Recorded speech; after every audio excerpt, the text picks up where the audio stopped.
Okay, this is Bill Apter. We're in Boston, and we're speaking here with very versatile Bobby Shane. How are you, Bobby? I don't feel very versatile today.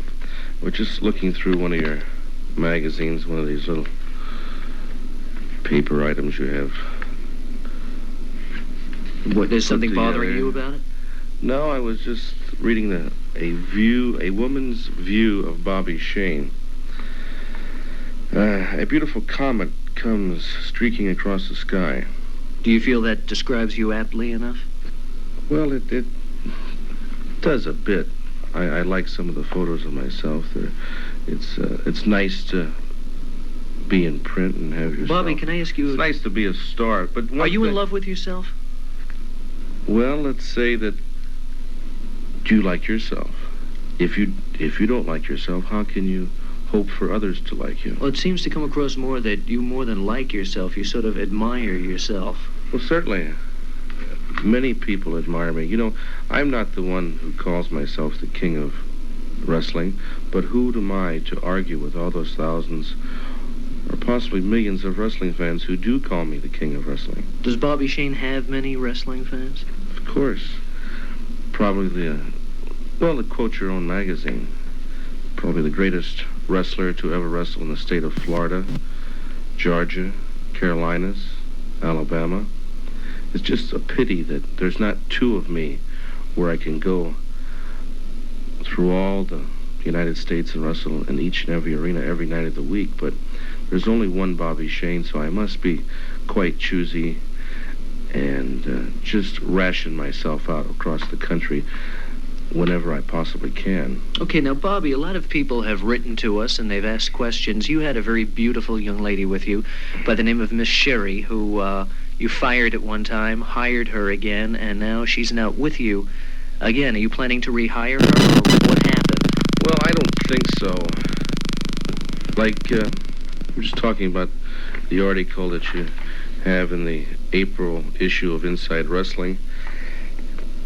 Miss Sherry was fired. She was my trusted valet. At one time I hired her. She was just a tall, skinny, red-headed young girl who I met while driving through Canada one day.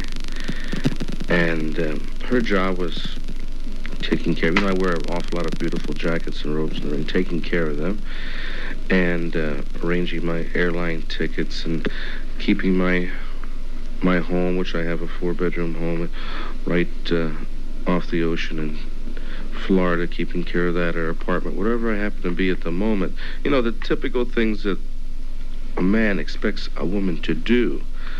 So after hiring her, and she no longer was just a ordinary girl, she started seeing her picture in magazines, on billboards, on TV. People started noticing her. She was no longer just another skinny girl or another girl with long hair. She was a celebrity. People were giving her gifts, wanting to take her out, buying her things. From what you made of her, you're talking about? Of course. No woman makes it on her own. All women are made by a man somewhere in their life. There's not one woman around anywhere who has ever done a thing on her own stature. It was always a man who backed her up, who gave her that little initiative or the push or the backing or the inspiration or whatever she needed. Maybe a kick in the rear end, if that's what it was. But well, from what you were saying, was there more than just a business relationship between the two of you? Well, not at first, but after a while I started enjoying having someone around who did all of this, and she did a very, very good job. And so I married her out of the kindness and goodness of my heart. You married Miss Sherry?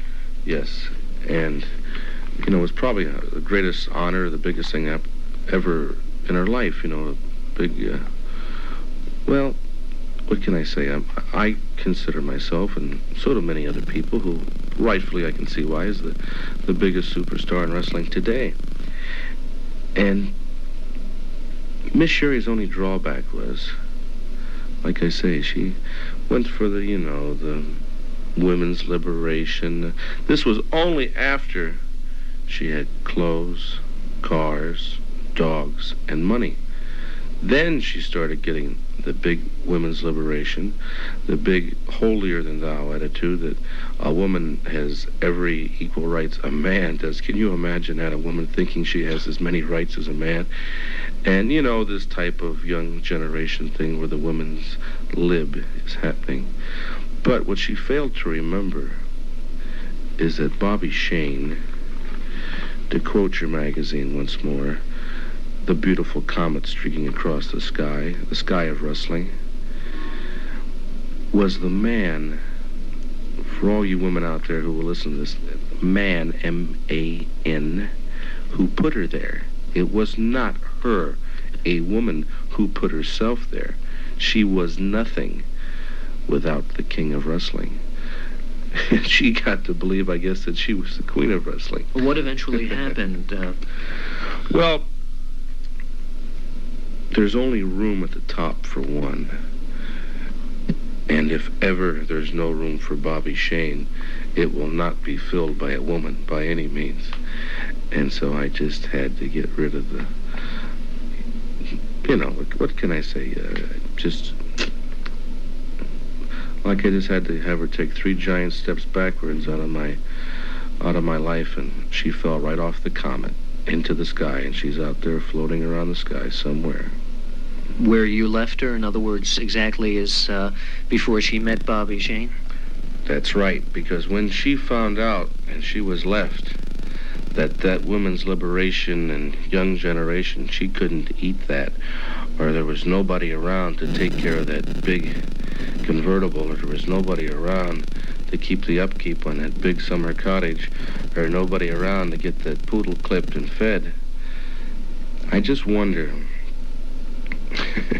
Miss Sherry and all those other poor women out there floating in that sky, just realize, where would they be without a man?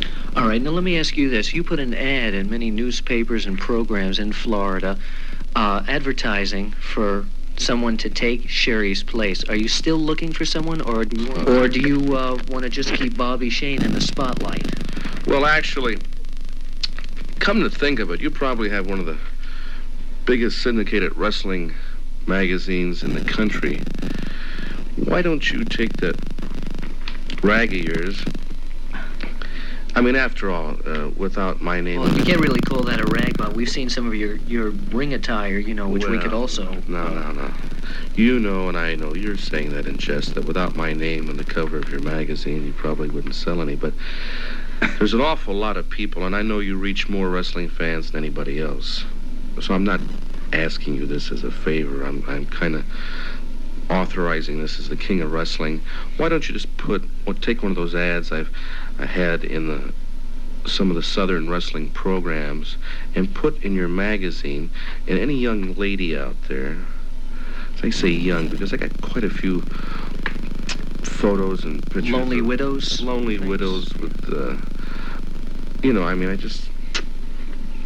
let's face it, today, after a woman's 28 or so, she's gone, you know, with this, all the push-button things in the home, they just kind of sit around and they're kind of start protruding in the wrong places. But the thing is, I had so many women write in, and I have some photos. I'll show them to you, but why don't all those girls out there send in a photo that we can use in your magazine, maybe several shots of themselves. We'll pick out a good one to use in your magazine. You, Bobby Shane, will pick a girl that might be able to become your valet? Well, of course, they have to come up to a few standards and qualifications. For example? Well, I just don't want any skinny-looking girl or anyone without intelligence. I don't want someone that goes around,